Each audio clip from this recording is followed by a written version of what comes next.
Greetings, dear ones. I am Kryon of Magnetic Service. The pendulum of reality swings yet again into my corner. And there is an element of disbelief. In a group of old souls, there is always this. They say it's too easy. Some will say it's too easy to fake.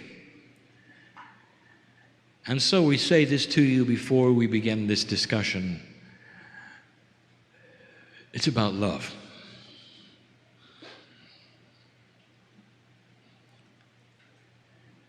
That's what it's about. It always has been, and it always will be. And it's not the love that you think. There is a force in the universe even your astronomers have recognized and seen, identified, and they call it intelligent design. Because the universe itself is biased. It's biased into creativeness. It's biased in life creation. It's biased in love. There is purpose for everything. Astronomers, science, physicists, they want to see complete and total neutrality within all things, and they don't find it. And that's one of the things we want to discuss, the power that is starting to become yours in the understanding of energies around you which you have never identified as energies that specifically are what we're going to call informational. This is one of the first multidimensional channelings of a series, starting to explain to you in a better fashion concepts that have been misunderstood or not explained at all, in order to start you thinking about what you can do. And that is the purpose. It's a big distance between the nucleus and the electron haze. If you could go with me to the smallest of the small, you'd find an enormous amount of emptiness. Physicists will tell you that most of you are made of nothing. And it's only because they just don't see what's in the dark. And the multidimensional truth is this: between that which is the nucleus of the atom and the electron haze, it's filled with information, energy, love, and intelligent design. Difficult to explain how this manifests itself to your reality, but that is indeed the subject. So we'll start slow and easy. There it is, my friends, a rose. Imagine it. A beautiful rose. This one's red.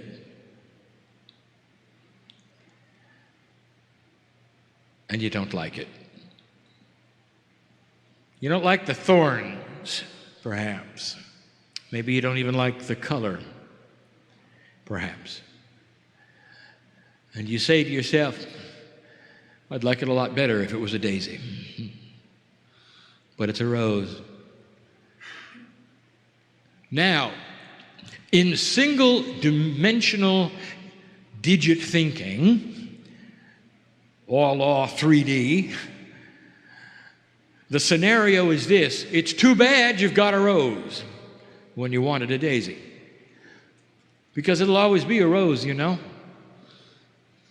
And if you could look at the seed that the rose grows from and regerminates from, it'll always be a rose. Too bad about the rose, you might say.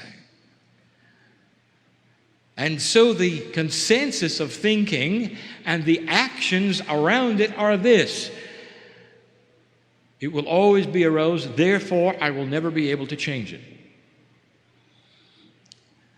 Now consider for a moment a multi-dimensional scenario where the master gardener visits the seed.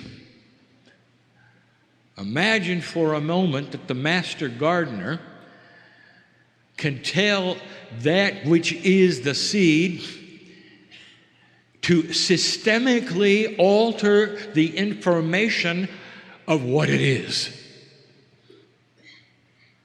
And so that the next time the cells start to divide, the thorns drop off. And the color changes. And maybe, even maybe, a daisy grows instead. And what would you call this? And the answer is a miracle. And that is how you define things that look out of the purview of your dimensional reality. I want you to start looking at these things differently. I want you to start seeing information that is multidimensional as energy. A tremendous amount of what you just call energy is only information. It leads us to the next phase of this teaching. For now we give you a discovery on the planet that has been made, that is being used. And the discovery is this: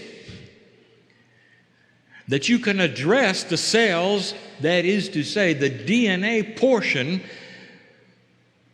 of the human body, to change its informational structure.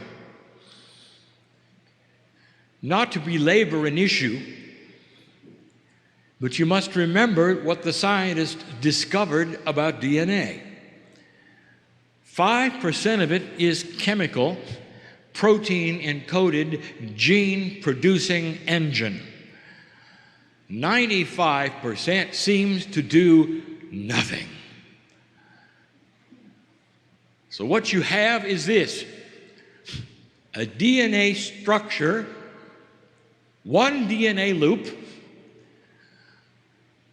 that has 3 billion chemicals in it, and 5% is the engine of the biological race car called the human being. And 95% is the driver. It's a consciousness. It's energy. It's information. And it's huge. And if you could change the information in those DNA parts, what would you say to them? Well, let me give you an example of something that's already been done. Let us say you're born with a deformed heart. Here is a heart that is not operating properly. The valves don't fit. And let us say that that is who you are, a red rose with thorns. And so in your reality, you're going to die sooner. You will not operate well. You may be on drugs when you're older, and you'll always have a deformed heart. You might ask the obvious question: since all of the organs rejuvenate many times over your life, why is it systemically that those stem cells are given information to continue rejuvenating a broken heart? Why does it stay deformed? And here's the answer: because the information stays static. without something to change the energy of the information within the systemic system of the human body, it will always repeat what it has. The rose will always be the rose, and the thorns will always grow there.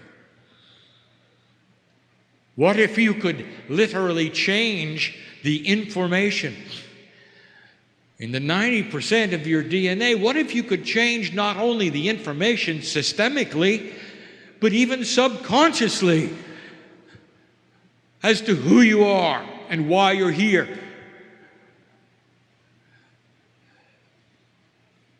They're starting to learn how. Addressing the information energetically in DNA so that the stem cells are given a pattern of perfectness instead of the deformity. And as the heart then starts to regenerate, as all organs do, slowly it becomes a functioning heart and the valves fit. And you think that's science fiction. I'm telling you, it's being done now. For on the planet, multidimensional inventions are starting to occur. There will be many more, pushing the envelope of your believability and changing physics. You've seen this, and you don't even know you've seen it. I'll ask you some other questions that you haven't really thought about. We brought these up before, and now we can discuss them more fully. Why can a starfish grow back an arm and you cannot?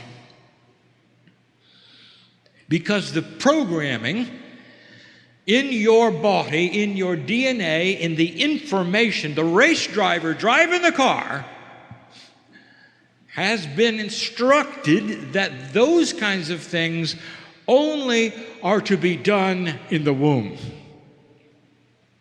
And the instructions are always that way, and they repeat every time a cell divides. There'll come a day when you can change the instructions and you'll be able to grow back a limb.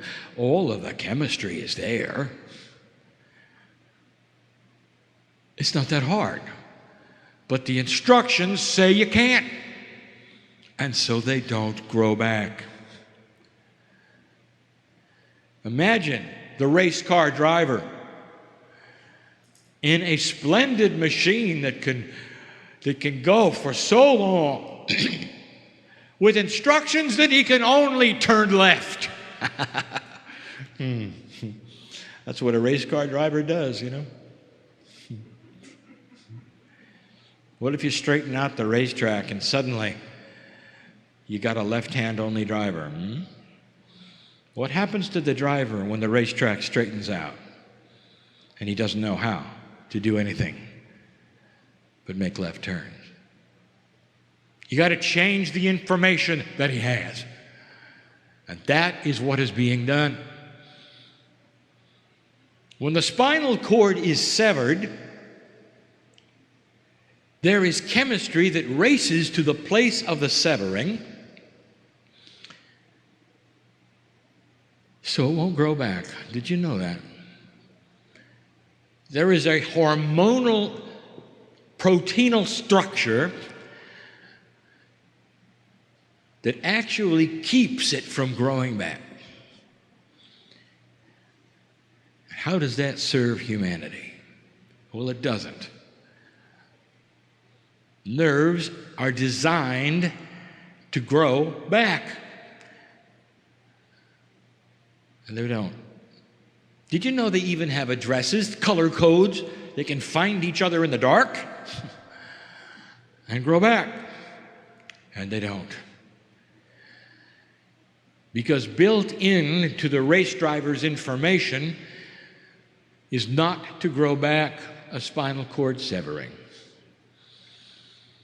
There'll come a day when you can reprogram the systemicness.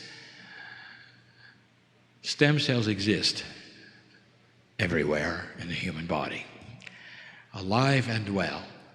They are what pattern what happens. Chemically, they are responsible for a human that is predisposed to disease. And that predisposition will be then carried to the child. And the imprint and the energy and the information of the 90% will continue and continue and continue unless it's reprogrammed. Unless the information is given to it to become different. It's not chemical, it's energy. It is multidimensional energy. New technology to reprogram pieces and parts of the body. Do you know what this means? There are women in the room who respond to this, who carry a gene that their ancestors carried and that they carry and that their children will carry on predispositions to certain kinds of weaknesses. And when you can rewrite your genetic print, none who follow will have it either. Do you understand what I'm saying to you?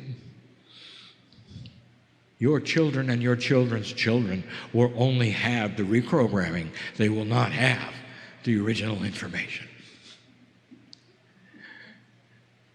Energy is like that. Informational energy is like that.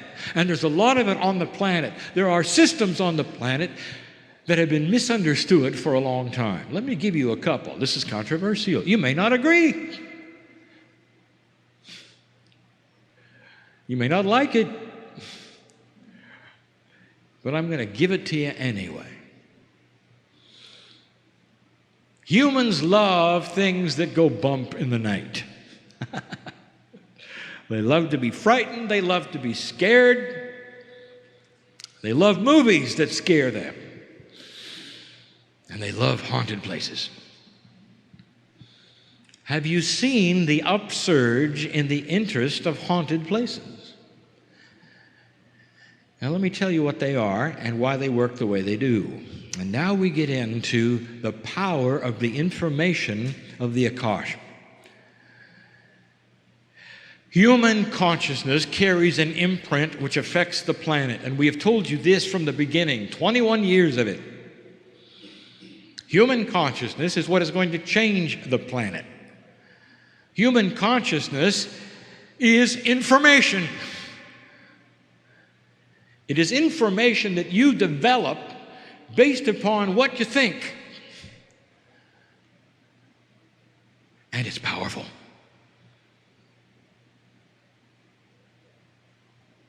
Human consciousness actually goes into what we have called the crystalline grid of the planet, which is a multidimensional grid. You can't see it. It holds energy. It holds information. When the planet is measured for vibration, it is the crystalline grid that is measured. And the crystalline grid only has on it what humans have put there. An interdimensional record of thought, of lifetimes, of happenings. And here's what I'm going to tell you. In certain conditions, in certain ways, a human life or an interaction of multi-lives together in a scenario that is profound for whatever reason of its profundity will create an imprint in a place. It's information and energy that will replay itself over and over and over like a recording tape in 3D. It's a haunted house. Did you know that? And here is some of the things, the attributes that we may not prove it to your psyche, but we'll give you something to think about. Did you notice that in a haunting, you have a scenario which repeats? The man comes down the stairs. The man goes up the stairs. The woman in the kitchen moves from the left to the right, sits in a chair, rocks for a while, moves away. If it involved dramatic things such as murder, the man comes down the stairs with the axe. Over and over and over and over. It's a good movie, isn't it? And that's all it is. Why does it feel the way it feels, Kryon? Because it is a result of human consciousness imprint, and you've got one too. And when you're there interfacing with it, it gives you chills, because it's real. Now science has gotten involved, as they should, and they're noticing something. The imprint, the haunting, carries scientific attributes, and they're all multidimensional. Guess what changes? Magnetics, gravitation, light, and even time. Because what it is a multi-dimensional event imprinted onto a place on the planet that plays over and plays over and plays over. Can you capture it on tape? Because it knows it's being observed. Because it's part of an imprint that is multidimensional. In a quantum sense, it knows. I can't explain that to you. You assign knowing to sentiency, that is to say, that which is intelligent in a human being. And it isn't either of those. It's a knowing that is quantum. It knows when a human being can be frightened, and it frightens it. Oh, I have more to tell you. Oh, there are things that you wouldn't believe that you can do. How would you like to get rid of that? Let's say it's in your house. Now, this may be very inappropriate, but I'll give you the answer. You're going to have to present an energy that is stronger than the imprint of the haunting. You cannot order it away. You already knew that, didn't you? No amount of huffing and puffing or calling upon God will make it different. The imprint was created by magnificent beings, sometimes seeming to do ordinary things.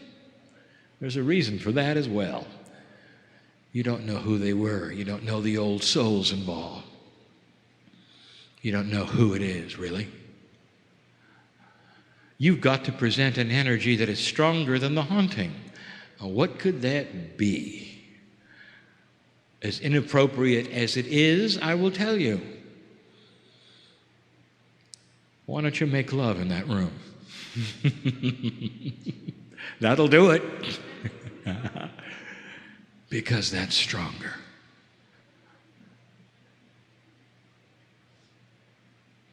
Anyone who's been in love in the room, and there's some secrets here that I know. Beautiful ones that I know. Knows the power and the energy of humans coming together in intimacy. And the angels sing, and you create a third energy which is more powerful than the two of you. And you know it. It's sacred. It's beautiful. And it's stronger than the haunting. Maybe you didn't want to hear that today.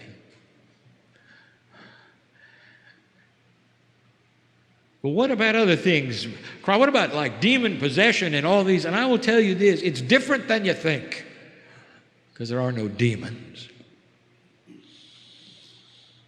Humanity can conjure up the most evil of the most evil, and it can do it all by itself. And you knew that too, didn't you? Because you're powerful. The pieces in God, in you, even in your mythology, are responsible for the devil himself. A fallen angel, how can that even be? It is a metaphor of what a human can do on the earth with the energy that they have. Things are not always what they seem. What about talking to the dead? And how would that work, Kryon? How could you talk to famous people when in the scheme of soul incarnation, they've already come back as others? Now, if they've already left, how can you talk to them? And the answer is this: they haven't left.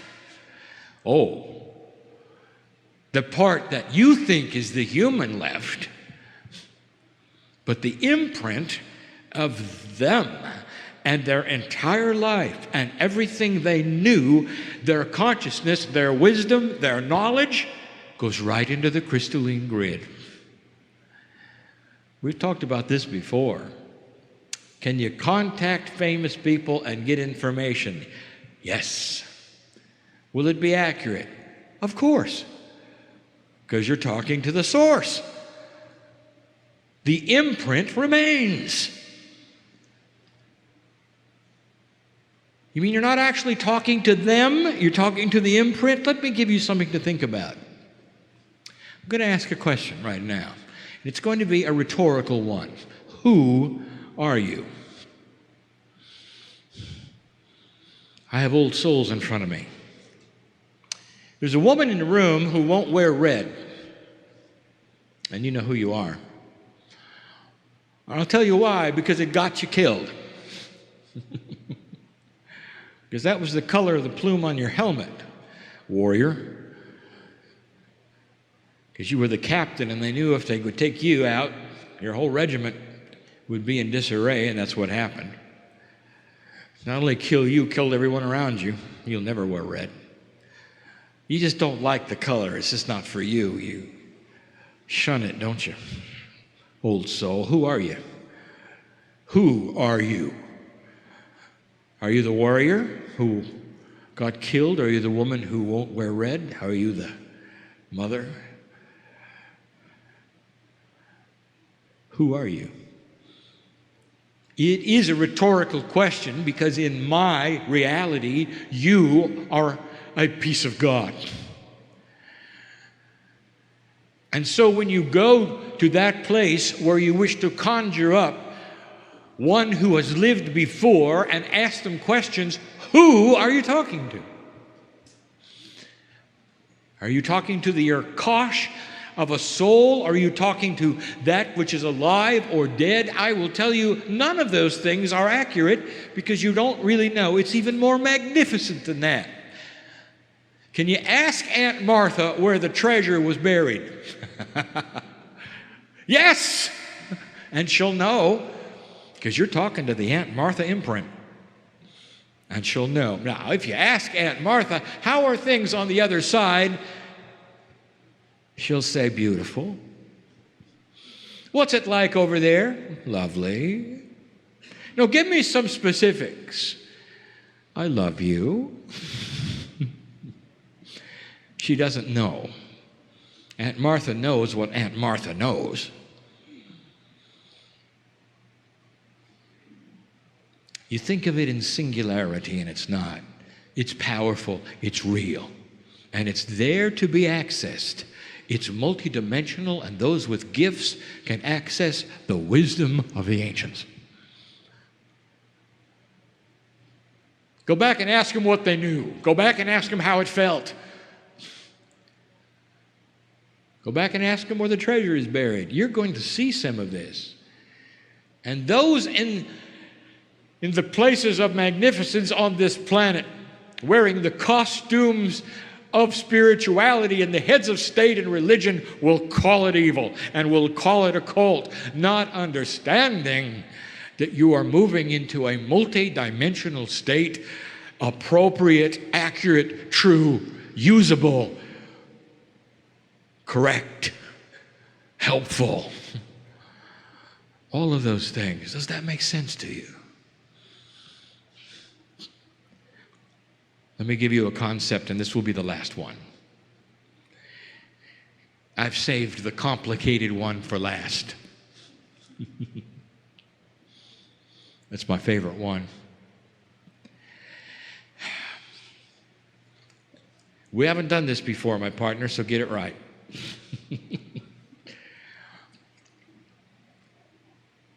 I want to show you how time works. And I can't. Because the reality of the complexities of multidimensionality preclude the human being's ability to understand it. It's simply not teachable. So I will metaphorize it and give you it in its simplest form, which is only a fraction of its reality. Time. We mentioned today that it is a singularity for you. There's only one of them. There's no multiple times. There's only one. And you're on one track on the planet. You're all on the same track. That is a singularity. It only goes one speed. It always has for your life. It doesn't move.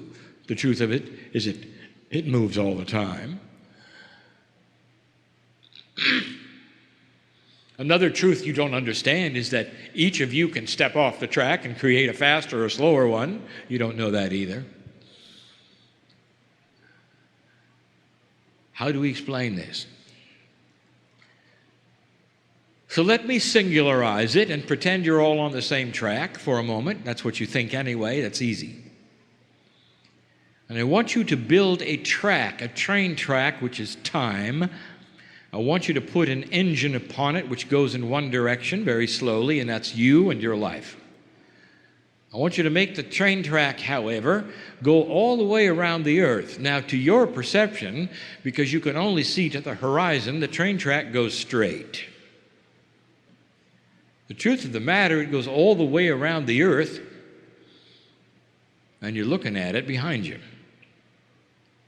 Create that kind of time for a moment. Now that puts time in a circle. Now that is confusing because it's a conundrum for you. In 3 dimensions, you cannot put time in a circle. It is in a circle. Because it's in a circle, however, take a look at some of the attributes that are confusing to you. Let us say your lifetime takes about 30 meters. Not very long on this track that goes around the earth, is it? So you never have to really worry about meeting your past, do you? But let's pretend for a moment you could. What would happen if you drove that engine around the earth? Eventually, you would be running over the energy of what used to be, wouldn't you? In the same way of thinking, if you went around the earth several times, eventually you might be also running over what might become. Suddenly you have an attribute of time you haven't thought about. If it's in a circle, it means the future affects the present. And you think the future hasn't happened yet. It hasn't in 3D. It has in a quantum sense. Now, I'm giving you information right now, and I'm giving it to you this way because there are scientists looking at it in that way. Is it possible that the future could give you energy and information now? Think of this train track for a moment, and let's get more complicated. It's got layers now. Every time the train goes around it, which is a human life, things change. What if it was humanity in that engine? Now you have the past, present, and the future of everything that's ever happened on one train track in a circle. Now you have a situation where you could stop the train, dig down in the track, and maybe if you had the ability, pick up something that either hasn't happened yet or happened before. I didn't expect you to understand it. Only listen to it. Because that's what's happening. Let's complicate it. Let's say this track has to go up some hills and down some valleys. And the hills and the valleys are always the same. If you were smart enough and had a system that understood this time, you could create bumps where it might be difficult or easy and actually put them on a map. You might even call them time fractals. And you might be right. And every time you hit that place in time, whether it was in the future or the past, you got a hill or a valley. And I want to tell you what's happening at this moment, dear human being. I just gave you the simplest way I can give you the attributes of multidimensionality when it comes to time. You are visiting potentials that in your mind have not happened, but in a quantum sense have. You are receiving a vibrational increase so that you can look at the track of time and select where you want to go. You are looking at the potentials of the quantumness of vibrational shift and creating a culture that is going to go beyond what you think it could go, because it's going to fly in the face of all prophecy. Because prophecy is based on one track that does one thing over and over in 3D. And as soon as you start to become multidimensional, information becomes energy. And in that track of time is information of the potentials. Okay, I'll tell you, nobody asked, except the ones who are asking. It would seem like I just turned a page, because there's someone in here who wants to know what a crop circle is. And so I'll tell you, it's a good thing you ask. It's an energy stamp from the future. How about that? Now you don't know anything more than you did before. Not a future that you went through. A future that has such a grand potential in a quantum state that is one with everything. You've already lived it. You're in an entangled state with that which you think has not happened, but which has happened so grandly, you already have peace on earth. And 21 years ago, I showed it to my partner so grandly. He can't deny it. It's his reality. And there are things in the room you can't deny, because there are realities of you putting lives together, healing bodies that you've already done. That's how grand it is. You're in an entangled state with a reality that's outside of your dimensional perception. Hard to teach, hard to understand, but easy to feel.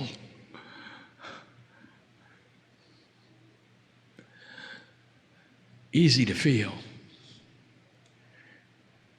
Imagine the solution is upon you. Imagine those things which you're planning already completed. Imagine yourself looking backwards and saying, "Oh, that wasn't too hard, was it?" Imagine the most perplexing things you've brought to the table today over with. How do you feel about it? And human being, if you can take a breath of release and look at it like I can, you are becoming quantum. And you've just created it. Congratulations. Now go from this place in your three-dimensional way and walk through the steps that you've already done. And that's my message. Information is energy. In a multidimensional state, all things are possible.